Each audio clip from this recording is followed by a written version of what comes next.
Hello student, आज हम देखने वाले हैं टाइप्स ऑफ अनएम्प्लॉयमेंट। मतलब जो भी बेरोजगार है तो बेरोजगार के टाइप्स कौन से हैं वो देखने वाले। There are the various types of unemployment. We can the classify unemployment into various categories. मतलब जो भी बेरोजगार है तो बेरोजगार के अलग अलग टाइप्स है, उसको क्लासिफाई उसके नीचे टाइप्स में दिए हैं। तो अब देखो, अनएम्प्लॉयमेंट है तो अनएम्प्लॉयमेंट के टू टाइप्स है, rural unemployment and urban unemployment. तो रूरल एम्प्लॉयमेंट के टाइप्स है सीजनल, डिस्गस, और अर्बन के वो है एजुकेटेड और इंडस्ट्रियल। और उसके भी उन्होंने 4 टाइप्स दिए हैं, टेक्नोलॉजिकल दिए हैं, फ्रिक्शनल दिए हैं, साइक्लिकल दिए हैं और स्ट्रक्चरल दिए हैं। तो फर्स्ट है हमारा रूरल अनएम्प्लॉयमेंट। तो देखो, rural unemployment, the unemployment found in village called rural unemployment following are the types of rural employment. मतलब जो भी रूरल एम्प्लॉयमेंट है, मतलब जो भी विलेज में विलेज एरिया के अनएम्प्लॉयमेंट को रूरल अनएम्प्लॉयमेंट कहा जाता है। मतलब जो भी विलेज में है तो विलेज के लोग जितने भी बेकार है तो उनको, जो भी विलेज में बेरोजगार लोग हैं उनको कहेंगे हम अनएम्प्लॉयमेंट, मतलब रूरल अनएम्प्लॉयमेंट। तो उसके उन्होंने 2 टाइप्स दिए हैं। फर्स्ट है हमारा seasonal unemployment. A large number of the people remain unemployment during the season of the off season. मतलब सीजन एम्प्लॉयमेंट क्या है कि ऑफ सीजन में लोगों के पास काम नहीं रहता। मतलब ऑफ सीजन में काम तो रहता ही नहीं है, सिर्फ सीजन में काम रहता है।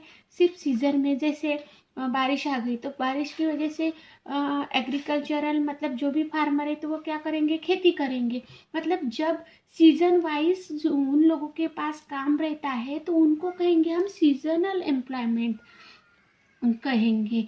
Farmer have to depend upon the monsoon of cultivation. Majority of the labor force in the agricultural sector remain unemployment for the nearly 5 to 7 months in a years। मतलब फार्मर को जब पीक लगाने के लिए जब बारिश पर डिपेंड रहते हैं और एग्रीकल्चरल सेक्टर में सिर्फ 5 to 7 मंथ, मतलब 5 से 7 महीने तक के लिए उसके पास उसके बाद वो क्या रहता है, बेरोजगार रहता है। मतलब जब बारिश आएंगी तब उसी पीरियड में वो फार्मर क्या करेंगे, पीक लेंगे और उसके बाद उसके पास काम नहीं रहता है तो उसको क्या कहेंगे, अनएम्प्लॉयमेंट। मतलब बेरोजगार रहना पड़ता है तो उसको हम अनएम्प्लॉयमेंट कहेंगे। उसके बाद उन्होंने बोला है कि seasonal employment it is also found tourism, marriage band, sugar factories, ice factories, fisheries etcetera. मतलब एग्रीकल्चर के साथ, मतलब एग्रीकल्चर भी सीजन वाइज अनएम्प्लॉयमेंट रहता है तो उसके साथ साथ ये tourism, marriage band, sugar factories, ice factory, fisheries, ये भी उस पर क्या रहते हैं, मतलब सीजन वाइज ही उसके पास काम रहता है और उसके बाद वो भी अनएम्प्लॉयमेंट रहते हैं। उसके बाद है डिसगस अनएम्प्लॉयमेंट। डिसगस अनएम्प्लॉयमेंट का मतलब क्या है कि काम करे, जितने वर्कर चाहिए उससे ज़्यादा एक्स्ट्रा वर्कर काम करे। देखो यहाँ दिया है कि जैसे 8 आवर्स में 10 ही वर्कर चाहिए, लेकिन वह 10 वर्कर से वह ज़्यादा वर्कर है तो उसको कहेंगे हम डिसगर्स। मतलब जरूरत से ज़्यादा वर्कर रहेंगे तो उसको कहेंगे हम डिसगर्स unemployment. It is also now is a universal employment, discuss employment in the generally found in the village in India। मतलब कि ये विलेज में, मतलब जो भी नॉर्मली ये इंडिया के विलेज में अनएम्प्लॉयमेंट, बेरोजगार, मतलब बेरोजगार दिखते हैं। मतलब ये भी डिसगस अनएम्प्लॉयमेंट है तो ये डिसगस अनएम्प्लॉयमेंट इंडिया के विलेज में ही दिखते हैं। It is a situation in which more people are doing work in the actually required। मतलब ये एक ऐसी सिचुएशन है जिसमें जरूरत से ज़्यादा काम करने वाले लोग दिखते हैं। देखो यार, मतलब ज़रूरत नहीं फिर भी ज़्यादा लोग काम करते दिख रही है। मतलब ज़रूरत से ज़्यादा वो क्या कर रहा है, ऐसी सिचुएशन है इंडिया में कि ज़रूरत से ज़्यादा लोग काम कर रहे हैं। Even if some of the withdraw production does not suffer, मतलब ज़्यादा से ज़्यादा surplus in a word refer to the situation of unemployment surplus manpower in which the some worker have to zero marginal productivity। मतलब ज़्यादा से ज़्यादा surplus man power होने के बाद भी लेबर की मार्जिनल प्रोडक्टिविटी क्या रहती है, ज़्यादा रहती है। मतलब क्या है कि ज़रूरत से ज़्यादा लोग काम कर रहे हैं और ज़रूरत से ज़्यादा काम कर रहे हैं, इसी वजह से उसका जो भी मैन पावर है तो ये मैन पावर मार्जिनल प्रोडक्टिविटी से क्या है, जीरो रहती है। उसके बाद है हमारा सेकेंड टाइप्स है अर्बन अनएम्प्लॉयमेंट। अर्बन अनएम्प्लॉयमेंट तो थर्ड बी है हमारा urban employment। Urban unemployment refer to the unemployment found in the urban area, that is a town and city of the country। Following are the types of urban unemployment। मतलब शहरी area में बेरोजगार लोग दिखते हैं। Urban का मतलब जो भी शहरी भाग है, तो शहरी भाग में अनएम्प्लॉयमेंट मतलब बेरोजगारी दिखती है, तो उनको हम कहेंगे अर्बन अनएम्प्लॉयमेंट। तो उसके भी उन्होंने टाइप्स दिए हैं। फर्स्ट है एजुकेटेड अनएम्प्लॉयमेंट। एजुकेटेड अनएम्प्लॉयमेंट मतलब कि जो भी सुशिक्षित बेरोजगारी है, तो सुशिक्षित बेरोजगारी कैसी होती है, when the people are the educated and willing to work due to the not get job is now as educated unemployment. मतलब काम करने की इच्छा रहती है और एजुकेशन भी रहता है। मतलब काम करता है, वो काम करने की इच्छा भी रहती है, एजुकेशन भी रहता है, उसी के वजह से जॉब नहीं मिलती। और लेकिन जॉब भी मिलती है लेकिन उसके मनचाहे जॉब नहीं मिलती है, तो इसी वजह से उसको क्या कहेंगे हम, एजुकेटेड अनएम्प्लॉयमेंट। तो वो उन्होंने दिया है कि मैट्रिक है, अंडर ग्रेजुएट है, ग्रेजुएशन एंड पोस्ट ग्रेजुएशन, इसी में वो एजुकेटेड अनएम्प्लॉयमेंट दिखती है। Casual approach the education imbalance between job the opportunity and the numbers to of educated youth to preference for the white collar job, lack of the employable skill, lack of awareness about the available education opportunities are the main reason of employment of educated youth in India। मतलब क्या है कि जो भी शिक्षा के प्रति आकस्मिक दृष्टिकोण है, मतलब एजुकेशन लेने के बाद नौकरी के संबंधित जो भी उसका दृष्टिकोण है, तो ये दृष्टिकोण एजुकेशन युवक की जो भी नंबर है, जो भी संख्या के बीच मतलब इम्बैलेंस है। और जैसे उन्होंने बोला है कि नौकरी की प्राथमिकता के रोजगार योग्य कौशल्य, मतलब उसके कौशल्य भी रहती है, मतलब स्किल भी रहती है। और स्किल रहने के बाद भी मतलब एजुकेशन के बाद उनको जितनी सैलरी चाहिए उतनी सैलरी नहीं मिलती, इसी वजह से वो क्या रहता है कि अनएम्प्लॉयमेंट रहता है। और उसकी जागरूकता का कमी, कभी कभी ऐसे होता है कि रोजगार मिलता है, रोजगार की संधि उपलब्धि होती है, लेकिन उसको इतना नॉलेज नहीं रहता है, इसी वजह से क्या होता है कि वो एजुकेशन अनएम्प्लॉयमेंट निर्माण होती है। सेकेंड है हमारा इंडस्ट्रियल अनएम्प्लॉयमेंट। इंडस्ट्रियल अनएम्प्लॉयमेंट मतलब औद्योगिक बेरोजगारी। If refer to the unemployment in the industrial sector, the unemployed worker may be skill और अनस्किल। मतलब क्या होता है कि यह इंडस्ट्रियल सेक्टर में बेरोजगारी उल्लेख करता है। मतलब इंडस्ट्रियल सेक्टर में बेरोजगारी आती है तो ये वर्कर स्किल और अनस्किल, मतलब वो कुशल और अकुशल हो सकते हैं। तो this is a generally a form the open unemployment. मतलब ये सामान्य खुले रोजगार का सामान्य रूप है। मतलब जो भी काम नहीं मिलता है तो उनको क्या मानेंगे, from the generally open the unemployment, खुले सामान्य रूप है। उसके बाद उन्होंने बोला है कि slow industrial growth, rapid growth of population, lack of the training facility, low adaptability of the modern technology, inconvenience location of the industry, low mobility of labor etc. are the main reason of industrial unemployment. मतलब slow industry विकास, जनसंख्या का तीव्र प्रशिक्षण, सुविधाओं की कमी, मतलब जितनी भी सुविधा है उतनी सुविधा उनको नहीं मिलती, आधुनिक टेक्नोलॉजी मतलब मॉडर्न टेक्नोलॉजी की कमी, इंडस्ट्रियल की असुविधा मतलब जो भी इंडस्ट्रियल है उसकी असुविधा है की स्थिति, लेबर की कमी, मोबिलिटी मतलब जो भी गतिशीलता है इत्यादि, इस सभी की इंडस्ट्रियल एम्प्लॉयमेंट का मुख्य कारण है। मतलब इंडस्ट्रियल अनएम्प्लॉयमेंट में जितने लोग चाहिए उसके लिए उन्होंने क्या बोला है कि लेबर, उसमें क्या है कि इंडस्ट्री में लोगों की मतलब लेबर की कमी है, मोबिलिटी है, तो इसी वजह से इंडस्ट्रियल भी क्या होता है, इंडस्ट्रियल अनएम्प्लॉयमेंट का ये क्या है, मुख्य रीजन है। उसके उन्होंने टाइप्स दिए, following are the types of industrial unemployment. First है technological unemployment. Technological unemployment arises because of change in the technology. Modern technology is a capital incentive and required less labour. मतलब जो भी technology मतलब तांत्रिक बदलाव के कारण टेक्नोलॉजी बेकारी पैदा होती है। मतलब जो भी टेक्नोलॉजी चेंज हो गई तो टेक्नोलॉजी के वजह से जिनको टेक्नोलॉजी नहीं आती तो उसी वजह से वो लोग क्या हो गए, बेकार हो गए, अनएम्प्लॉयमेंट हो गए हैं। तो इसी वजह से बोल रहा है कि टेक्नोलॉजी के बदलाव के कारण टेक्नोलॉजी में बेकारी पैदा होती है। ये आधुनिक टेक्नोलॉजी कैपिटल के गहन और कमी मजदूरों की आवश्यकता है। और टेक्नोलॉजी में क्या है कि टेक्नोलॉजी में कैपिटल लगता है लेकिन जो भी लेबर है वो लेबर क्या लगते हैं, कम लगते हैं। और उसके बाद उन्होंने बोला है कि when new the techniques are the introduced the industrial sector exiting worker are the displaced from the job due to lack of proper training, computerization, introduction in the robotic technology etcetera.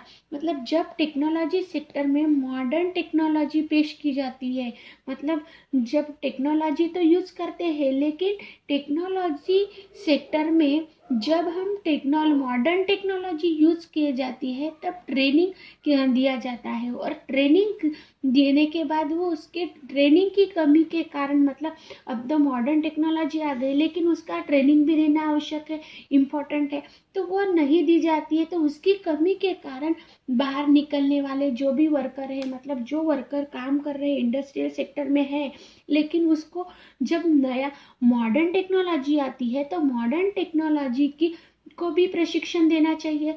अब modern technology का प्रशिक्षण नहीं दिया, इसी वजह से उन लोगों को क्या किया जाता है, बाहर निकाला जाता है। तो इसी वजह से जब बाहर निकालेंगे तो उसको वो बेकार हो जाएंगे। तो उसको जैसे उन्होंने बोला है कि कंप्यूटराइज है, मतलब कंप्यूटर आया, पहले लोग अपने मतलब वो काम करते थे लेकिन जब से कंप्यूटर आया है तो कंप्यूटर की वजह से सभी काम कंप्यूटर में हो जाते, कंप्यूटर में करना आसान हो जाते हैं। तो इसी वजह जिनको कंप्यूटर नहीं आता है तो वो क्या हो गया, बेकार हो गया है।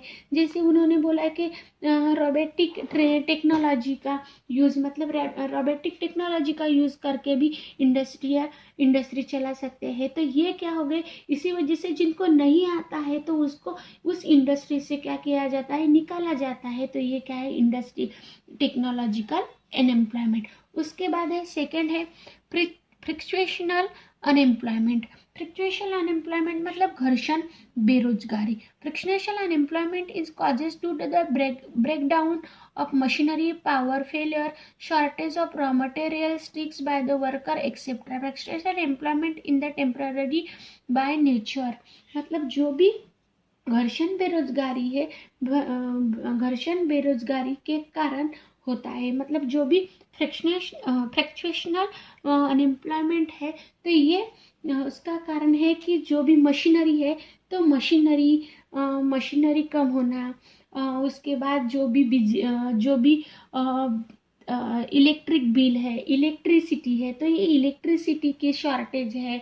उसके बाद जो भी रॉ मटेरियल है तो रॉ मटेरियल की कमतरता, और लेबर है तो लेबर की हड़ताल, इसी वजह से वो क्या होती है, निर्माण होती है। उसके बाद है थर्ड है हमारा cycle unemployment. Cycle unemployment is the result of the cycle fluctuation in the level business activity. मतलब ये जो भी साइकिलिकल अनएम्प्लॉयमेंट है, ये साइकिलिकल अनएम्प्लॉयमेंट बिजनेस के एक्टिविटी के लेवल में जो भी साइकिल में चढ़ उतार आता है, तो ये चढ़ उतार का परिणाम है, इफेक्ट है। उसके बाद जो भी economics pass thought of the prosperity and depression during the period of the depression। मतलब जो भी उतार के काल में डिमांड घटती है और उसी वजह से प्रोडक्शन का प्रॉफिट एंड प्राइस में भी क्या होती है, घट होती है। As a result there the corresponding decline the investment of production of the commodity of fall, the production leads to the fall in the employment. As a result, worker as the out job during the period of depression। मतलब परिणाम उत्पादकता, investment और goods के production में घट आती है। मतलब जो भी प्रोडक्शन है तो वो प्रोडक्शन जो भी प्रोड्यूसर है तो प्रोड्यूसर क्या करता है, जो भी इन्वेस्टमेंट है और गुड्स प्रोडक्ट है तो उसमें क्या होती है, घट होती है। और जो भी प्रोडक्शन है तो ये प्रोडक्शन में घट होने की वजह से एम्प्लॉयमेंट, रोजगार में घट होती है, और इसी वजह से जो भी वर्कर है तो वह वर्कर क्या होता है, अनएम्प्लॉयमेंट का सामना करना पड़ता है। मतलब जो भी हमारी प्राइस घटी, मतलब डिमांड घटी तो प्राइस भी घटना शुरू हो जाता है, और जो भी प्राइस घटी तो वो उत्पादन से घट होने की वजह से, मतलब उत्पादन भी करना क्या होता है, कम होता है। और वो इसी वजह से जो भी वर्कर है तो वो वर्कर को क्या करना कहते हैं, अनएम्प्लॉयमेंट का सामना करना पड़ता है। उसके बाद है structural unemployment. This types of the unemployment arises to the change in the economic structure of the country.